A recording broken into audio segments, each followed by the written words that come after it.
May you find happiness and peace, and may your home stand the test of time. Hello guys, welcome back to my channel. My name is Mary. Today I'll be reacting to another video from Kirk.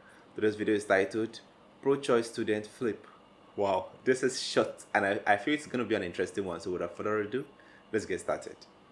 Hey Charlie, it's nice to meet you. I wanted to have a discussion with you on abortion. My position currently, but it's open to change, is that I'm pro-choice up until the 20-week mark, where my understanding is the studies say that the subjective conscious experience is what I kind of value about life. And so I kind of draw the line right there, and then abortion's past then, I would be in favor of outlawing. Okay. What's your position on that? It's a reasonable question. Would you say we should stop abortions when brainwaves start? Yeah. Well, I mean, if brainwaves are an indication of the subjective conscious experience, then I'd say yes. Okay, so 6 weeks, not 20 weeks. If that's when the mark is, and the parts of the brain are communicating with each other to deploy the subjective conscious, I'm fine with 6 weeks. Okay, yeah. so are human beings more than brainwaves? Are they more than brainwaves? Are you more than just brainwaves?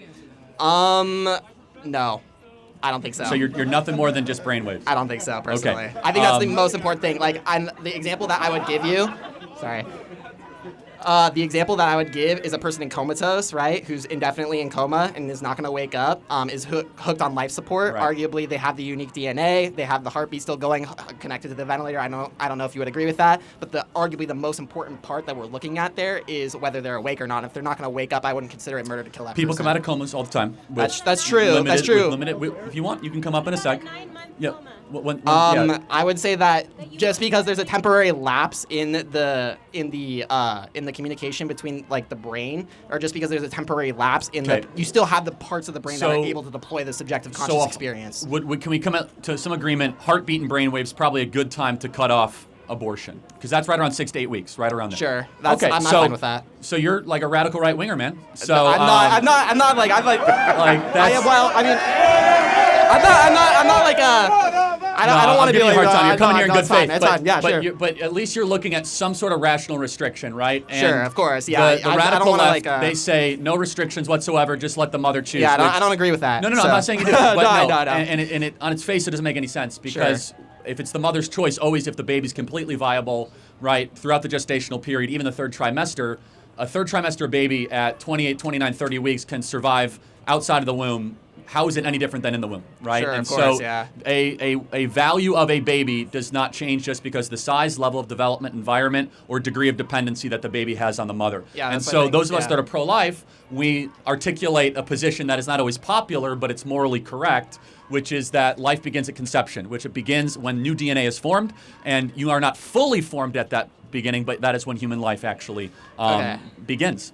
I don't mean this as a gotcha question, but it's actually genuinely try your best. curiosity. No, it's not. I've heard almost all of them. Sure. Would you consider Plan B like murder? Because there's it could be. So Plan B, we don't know if it actually is terminating a fertilized egg.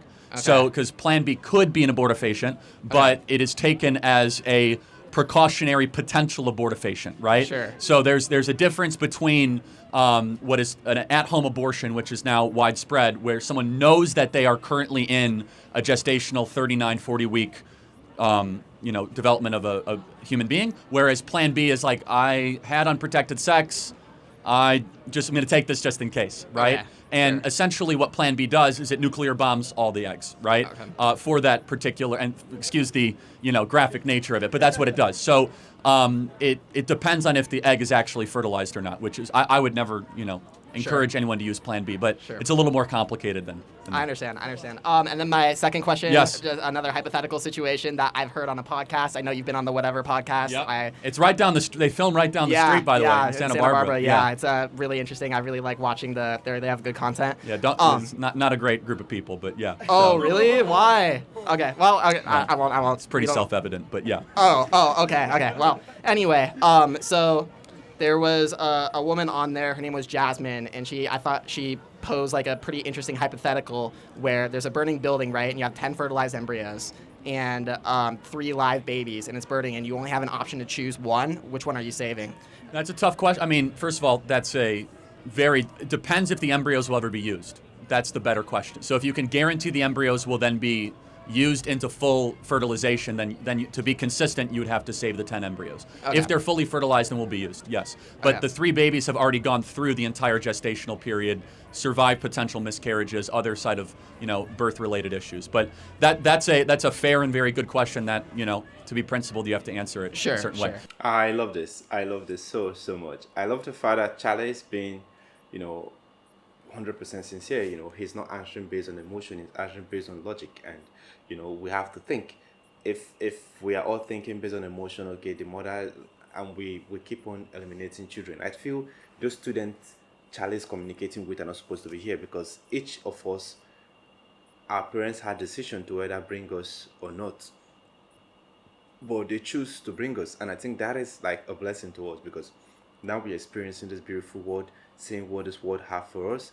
And to me, I feel like that is like it's sincerely is a blessing, because I don't think I would have not even have any idea of what this world would be like if my parents decided that now they are not ready to have me. And I feel like anyone in that position should give the child a chance. If you feel like you're in a position whereby you don't know if the child should come in or no, or you do the necessary thing, I feel you should give that child an opportunity. You never can tell what the future holds for that child. That is it. But to me, I feel like as far as conception have taken place, the child needs to be here. You need to give that child opportunity to be here. That is how I say things. I don't encourage abortion in any way. I don't encourage, neither do I support it. I feel like it's a bad thing. Okay, apart from me speaking emotionally, me speaking logically, I feel it's bad. Because according to Charlie, he said the chance of you or getting pregnant out of rape is like, let's say, 2%. The rest, let's say 98% is consensual. You knew what you were doing, you willingly accepted to do it, and now the results have come. So the thing is, you have to live with the consequence. Well, that is why we have stuff like things to prevent you from impregnating lady. Lady can be on, let's say, pills that will stop her from getting pregnant, or we have other things you can make use of condoms, and I think that help a lot. But as far as that what you're doing is going to lead to pregnancy, I think the best thing is you've done the act, so now live with the consequence. That is it. I think taking care of a child is not an easy job. Yeah, when my sister gave birth, it wasn't easy. 1 week straight, I wasn't able to sleep. Like, I was just awake, because the baby don't like sleeping at night, and I find it difficult to sleep during the day. So if I don't sleep at night, it's like the next day is just useless for me. So I knew the stress there, but it's still worth it, because each time I see the baby smiling, playing around, I feel like, yeah, it was worth it. It was worth the stress. It was worth the sleepless night. So I think we should all give them the opportunity to grow, give them the opportunity to come to this world. It's cruelty aborting a child. It's very, very bad to me. I feel that is the wrong move to take. That's the wrong thing to do. As far as, like I said before, you know what you're doing, you willingly do it in that way, then you should be willing to live with the consequence. The thing is, I don't like the fact that 2 people would agree to do something and let 1 person live with the consequence. Because no matter how we do it, the ladies are always the one living with that consequence.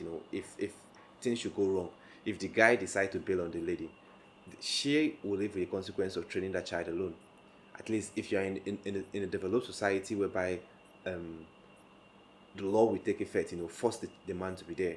But if not, she will live with the consequence with her family, and I think it's very, very bad. This is why we are raising bad children into the society, because of the absence of fatherhood. So this is a bit out of the topic, but I feel like as far as you're a man and you felt the urge to have something to do with a woman, you should be equally take up your responsibility of taking care of the results of that act. I don't care what you see yourself as, so long as you know what you're doing, you indulge in such acts. Don't deny your responsibility. Be there to take care of that child. Well, I love this, and I want to see more videos from Charlie Kirk. If you have any recommendation, let me know in the comment section. If it is the first time visiting the channel, click on the subscribe button. Thanks for watching. I remember this.